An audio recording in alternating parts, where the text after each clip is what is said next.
अवधूत चिंतन श्री गुरुदेव दत्त श्री स्वामी समर्थ तुमचं सगळ्यांचं आपल्या चॅनलमध्ये मनापासून स्वागत आहे। आज अमावस्या आहे। अमावस्येच्या दिवशी आपण पितरांसाठी काही सेवा केल्या तर पितृ आपल्याला नेहमी आशीर्वाद देत असतात। अमावस्या ही पितरांना समर्पित आहे। अमावस्येच्या दिवशी दर्पण, श्राद्ध, अन्नदान आणि जे काही पुण्य आपण जर केलं तर आपल्याला पितरांचा आशीर्वाद प्राप्त होत असतो। अमावस्येच्या दिवशी आपण छोटे मोठे उपाय करत असतो, जसे की उंबरठ्याला आपण हळदीचं लेपन करत असतो। ह्या दिवशी आपण लक्ष्मी प्राप्तीसाठी लक्ष्मीच्या श्रीयंत्रावरती किंवा टाकावरती 16 वेळेस श्री सुक्त म्हणून आपण कुंकुमार्चन करत असतो। नंतर आपण कोहळा बांधत असतो किंवा मग चिंच ही बांधत असतो। ह्या सगळ्या गोष्टी आपण अमावस्येच्या दिवशी छोटे मोठे उपाय करत असल्यामुळे, तसंच आपल्याला पितरांचीही सेवा करायची असते। ह्या दिवशी पितरांचा आशीर्वाद प्राप्त करून घेण्यासाठी आपल्याला सेवा करायच्या असतात। तर दक्षिण दिशेला तुम्ही जर बसून पितृसूक्तांचं पठण केलं तर आपल्याला पितरांचा आशीर्वाद प्राप्त होत असतो। ह्या दिवशी आपल्याला पितरांसाठी आपल्याला एक दिवाही अर्पण करायचा असतो, किंवा तुम्ही संध्याकाळी ज्यावेळेस प्रदोष काळ असतो त्यावेळेस आपल्याला तो दिवा आपल्याला म्हणजेच लावायचा असतो, किंवा त्या दिवाला लावल्याने आपल्याला नक्कीच पितरांचा आपल्याला आशीर्वाद प्राप्त होत असतो। पण तुम्हाला माहिती आहे का, अजून ह्या दिवशी काही छोटे मोठे उपाय केल्याने आपल्यावरती नेहमी माता लक्ष्मीचा आशीर्वाद प्राप्त करून घेण्यासाठी, किंवा ह्या दिवशी तुमच्या घरामध्ये जर वाईट दोष असतील, वाईट गोष्टी घडत असतील, कटकट होत असेल, खूप त्रास होत असेल, खूप चिडचिड होत असेल, करणी बाधा झालेली असेल, नजर दोष असेल, घराला करणी बाधा करून ठेवलेली असेल, तर तुम्हाला एक छोटासा उपाय सांगते। तुम्हाला काय करायचं आहे, तुम्हाला कोणत्याही धार्मिक ठिकाणी पिवळ्या मोहरी नक्कीच भेटून जातील। पिवळी मोहरी घ्यायची आहे, ती हातात ठेवायची आणि त्याच्यावरती आपल्याला 11 वेळेस कालभैरव अष्टकांचं पठण करायचं आहे आणि 11 वेळेस वल्गा सुक्तमचं पठण करायचं आहे। ह्या 2 सेवा तुम्ही अमावस्येच्या दिवशी करून तर ती पिवळी मोहरी तुमच्या घरामध्ये कोपऱ्या कोपऱ्यांना तर ठेवून दिली तर तुमच्या घरामध्ये नकारात्मक दोष कमी होतात, करणीबाधा दूर होत असते आणि आपल्या घरामध्ये नेहमी सकारात्मक ऊर्जा प्राप्त होत असते। म्हणून तुम्ही आवर्जून ही सेवा करून बघा। हळदीचं लेपन ही सगळ्यात सुंदर आणि सगळ्यात प्रभावी सेवा जर ती असेल तर अमावस्या, पौर्णिमा किंवा कोणत्याही शुभ दिवशी तुम्ही हळदीचं लेपन तुमच्या उंबरठ्यावरती नक्कीच आवर्जून करा। तर पितरांसाठी तुम्हाला मी तर सांगितलं, तुम्हाला एक बसकर घ्यायचं आहे, त्याच्यावरती बसायचं, दक्षिण दिशेला आपलं तोंड जाईल असं बसायचं आणि आपण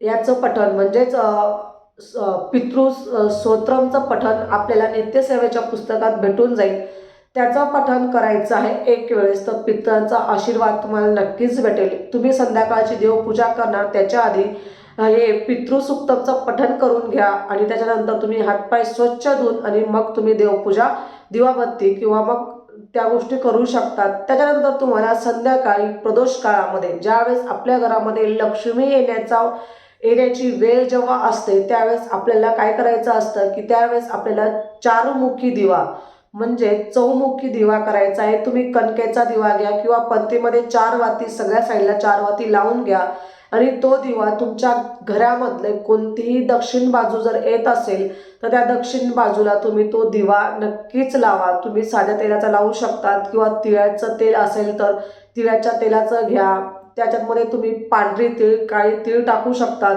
हे केल्यानंतर आपल्याला संध्याकाळी आपल्या घरामध्ये पितृंचा म्हणजे अमावस्येच्या दिवशी पितृगण हे आपल्या घराच्या अवतीभोवती आलेले असतात किंवा ते आपल्या वायुरूपामध्ये ते आलेले असतात। म्हणून तुम्हाला मी आवर्जून सांगेल त्यांचा आशीर्वाद प्राप्त करून घेण्यासाठी संध्याकाळी तुम्ही हा दिवा नक्कीच लावा।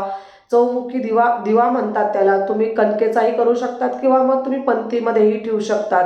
अमावस्येच्या दिवशी ह्या सेवा केल्याने आपल्याला नक्कीच पितरांचा आशीर्वाद भेटतो आणि पितरांसाठी अमावस्येच्या दिवशी तुम्ही हिरण्यदान करू शकतात, हिरण्य श्राद्ध, तर्पण किंवा मग तुम्ही एका ताटात आपल्याला केळीचं पान ठेवायचं आहे, त्याच्यावरती 1 पोळी म्हणजेच आळणा भात म्हणजे त्याच्यात मीठ न टाकता तुम्ही तो भात टाकायचा आहे, त्याच्यावरती पांढरे तीळ, काळे तीळ आणि त्याच्यावरती थोडंसं तूप टाकून तुम्ही तुमच्या टेरेसवरती किंवा पक्षींना तर खायला तर दिलं, म्हणजे तुम्ही तर खायला दिल्यानंतर त्या दिवशी आपल्याला पितरांचा आशीर्वाद मिळत असतो. आणि ह्या दिवशी तुम्ही अशा 12 अमावस्या करून बघा, नक्कीच तुमच्यावरती पितरांचा आशीर्वाद प्राप्त होईल. ह्या छोट्या छोट्या गोष्टी तुम्ही नक्कीच आवर्जून करा. तुम्हाला परत एकदा सांगते की 4 मुखी दिवा, 4 वाती आपल्या चारी दिशेनं 4 वाती करायच्या आहेत आणि तो दक्षिण दिशेला आपल्याला त्याच्यामध्ये तेल टाकून लावायचं आहे. किंवा तुमची देवपूजा तुम्ही आधी करणार तर त्यावेळेस तुम्ही पितृसुक्तमचं पठण करून दक्षिण तोंडाला करून तुम्ही ते पितृसुक्तमचं आवर्जून पठण करा. त्याच्यानंतर मी तुम्हाला सांगितलंच, एका ताटामध्ये तुम्हाला एक पोळी घ्यायची, अन्न भात, त्याच्यावरती काळे तीळ, पांढरे तीळ आणि तूप टाकून तुम्ही 12 अमावस्या जर असं तर केलं तर पितरांचा आशीर्वाद आपल्याला प्राप्त होत असतो. आणि तुम्ही 12 अमावस्या ही सेवा, सगळ्या ह्या सेवा ज्या सांगितल्या त्या सेवा करून बघा, तुम्हाला नक्कीच अनुभव येईल. आणि अमावस्या ही वाईट नसते. या दिवशी आपण भरपूर सेवा आणि माता लक्ष्मीला प्रसन्न करून घेण्याचा हा दिवस असतो.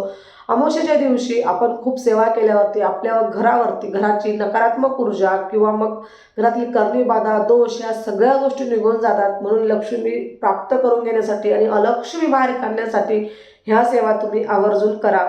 तर आजचा व्हिडिओ महाराजांच्या चरणी रुजू करते आणि आजचा व्हिडिओ इथंच संपवते. व्हिडिओ आवडला असेल तर लाईक, शेअर आणि सबस्क्राईब करायला अजिबात विसरू नका. परत भेटूया अशाच सुंदर व्हिडिओ सोबत. तोपर्यंत सगळ्यांना श्री स्वामी समर्थ. धन्यवाद.